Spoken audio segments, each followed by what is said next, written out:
हे दोस्तों, Peter Thiel एक billionaire entrepreneur, venture capitalist और फाउंडर है पेपाल के। उन्होंने स्टार्टअप्स और बिजनेस के ऊपर एक लेक्चर लिया था स्टैनफोर्ड यूनिवर्सिटी में। उस लेक्चर में उन्होंने स्टूडेंट्स को कुछ प्रिंसिपल्स बताए थे जिससे वो स्टूडेंट्स भी उनकी तरह एक $1 बिलियन बिजनेस बना सकते हैं, और वो भी हमारे वर्ल्ड को बेटर और इंप्रूव करके। ब्लेक मास्टर्स नाम के एक स्टूडेंट ने इस लेक्चर की एक डिटेल्ड नोट्स बना ली थी। ये नोट्स लोगों को इतनी काम की लगी कि वो कॉलेज के बाहर भी फैलने लगी। तब पीटर ने ब्लेक मास्टर्स के साथ काम करके उस नोट्स को और इंप्रूव करा और उसकी एक बुक बना दी, ताकि बस स्टैनफोर्ड, उनकी सिटी या उनकी कंट्री के लोग ही नहीं बल्कि पूरी दुनिया के लोग इस नॉलेज का फायदा उठा पाए। आज मैं उसी बुक के कुछ प्रिंसिपल्स आपके साथ शेयर करूंगा। So let's begin. Principle number 1, go from 0 to 1। एक ऐसे टाइम पे जब ट्रैवलिंग के लिए घोड़ों का इस्तेमाल होता था, उस टाइम अगर आप लोगों को और तेज घोड़े लाके देते या बेहतर घोड़ा गाड़ी बना के देने का बिजनेस करते, तो आप जो प्रोग्रेस करते उसे बोलते हैं 1 से N जाना। लेकिन अगर आप घोड़ा गाड़ी के बजाय लोगों को एक नया तरीका दे देते ट्रैवलिंग का, एक कार बना के, जैसे हेनरी फोर्ड ने किया, तो उस प्रोग्रेस को कहते हैं 0 to 1 जाना।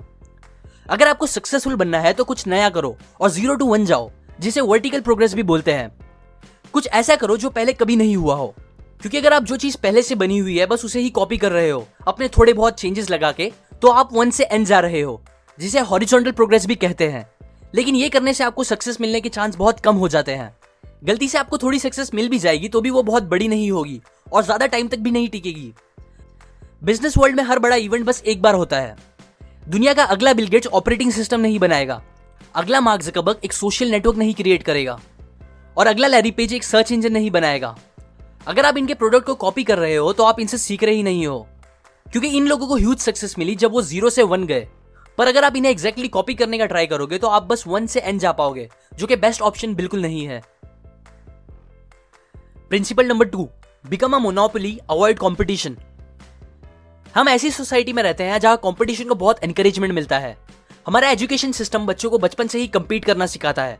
पहले वो मार्क्स के लिए एक दूसरे से compete करते हैं, फिर जॉब के लिए, फिर कोई नहीं मिलता तो अपने नेबर्स के साथ ही compete करने लगते हैं। पड़ोसी से ज्यादा अच्छी कार रखना, उससे बड़ी टीवी रखना, ये सब स्टूपिड चीजें कंपटीशन बन जाती है। पर सच तो यह है कि कंपटीशन आपको मोस्टली हर चीज के लिए लॉस ही देगा। एजुकेशन सिस्टम और दूसरी चीजों के लिए कभी और बात करेंगे।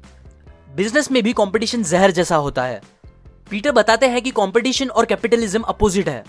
एक प्रॉफिट जनरेट करने से रिलेटेड है, जबकि दूसरा प्रॉफिट को खत्म करने से रिलेटेड है। आपके बिजनेस मार्केट में जितना ज्यादा कंपटीशन होगा उतना कम आप प्रॉफिट कमा पाओगे, फिर चाहे आपका बिजनेस कितना भी बड़ा क्यों ना हो। एग्जाम्पल, यूएस की एयरलाइन कंपनीज करोड़ों और अरबों में पैसे बनाती है, पर फिर भी 2012 में वो कंपनीज एक पैसेंजर पे बस 37 सेंट का प्रॉफिट कमा पाई थी। अब इसे कंपेयर करते हैं गूगल से। गूगल ने उसी साल टोटल 50 बिलियन बनाए थे, जबकि एयरलाइंस ने 160 बिलियन। लेकिन गूगल ने उस 50 बिलियन में से 21% का प्रॉफिट बनाया था, जो कि एयरलाइन कंपनीज के प्रॉफिट से 100 गुना ज्यादा था। ऐसा इसीलिए हुआ क्योंकि एयरलाइन कंपनीज एक दूसरे से compete करने के चक्कर में अपने टिकट के दाम कम कर रही थी, लेकिन दूसरी तरफ गूगल अकेले ही अपना ज्यादातर मार्केट डोमिनेट कर रहा था, बिना किसी से प्रॉफिट के लिए compete करे। आज के टाइम पे अगर हम सारी यूएस एयरलाइन कंपनीज के प्रॉफिट को एक कर दे, फिर भी गूगल उनसे 3 गुना ज्यादा प्रॉफिट कमाता है। गूगल ऐसा कर पाता है क्योंकि गूगल का सर्च इंजन एक मोनोपोली है और इस चीज में उसका कोई भी बड़ा कॉम्पिटिटर नहीं है।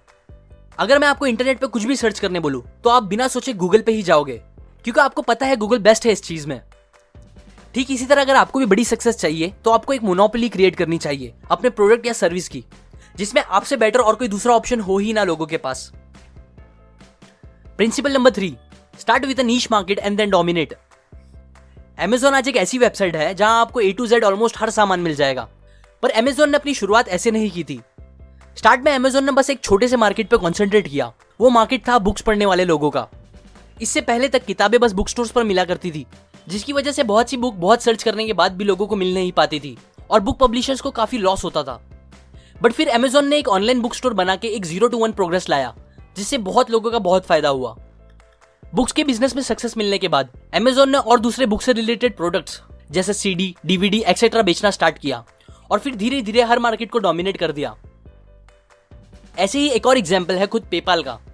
पीटर थील ने स्टार्टिंग में ये नहीं चाहा कि दुनिया का हर इंसान ऑनलाइन पेमेंट करना स्टार्ट कर दे, बल्कि उन्होंने बस एक छोटे से नीश मार्केट पे फोकस किया। ये मार्केट था ईबे के यूजर्स का, जिन्हें हर दिन चीजों को खरीदने और बेचने के लिए चेक्स का यूज करना पड़ता था। पीटर ने उन्हें एक ऑनलाइन सोल्यूशन दिया पेपाल के फॉर्म में, जिससे वो लोग इजीली एक दूसरे को पैसे ट्रांसफर कर पाते थे और वो पैसे उन्हें फौरन मिल जाते थे, ना कि चेक्स की तरह जहां उन्हें काफी वेट करना पड़ता था पैसे मिलने के लिए।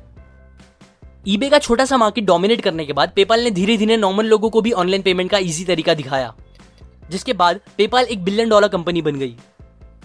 इसी तरह अगर आपको भी अपने बिजनेस को एक बड़ा सक्सेस बनाना है तो पहले एक छोटे से नीश मार्केट से स्टार्ट करो। छोटे से ग्रुप के लोगों की कोई एक बड़ी प्रॉब्लम सॉल्व करो जिसपे कोई ध्यान नहीं दे रहा है और जहां बहुत कम या फिर कंपटीशन हो ही ना आपके लिए। पहले वहां एकदम अच्छी सर्विस दो और फिर उसके बाद धीरे धीरे एक्सपांड करके रिलेटेड मार्केट को डोमिनेट करो। ये बात याद रखो कि एक बड़े से तालाब में एक छोटी सी मछली जिसे दूसरी बड़ी मछलियां कभी भी खा के आराम से खत्म कर दे, वो बनने से बेटर है कि पहले आप एक छोटे से तालाब की एक बड़ी मछली बनो और फिर उसके बाद बड़े तालाब में जाओ।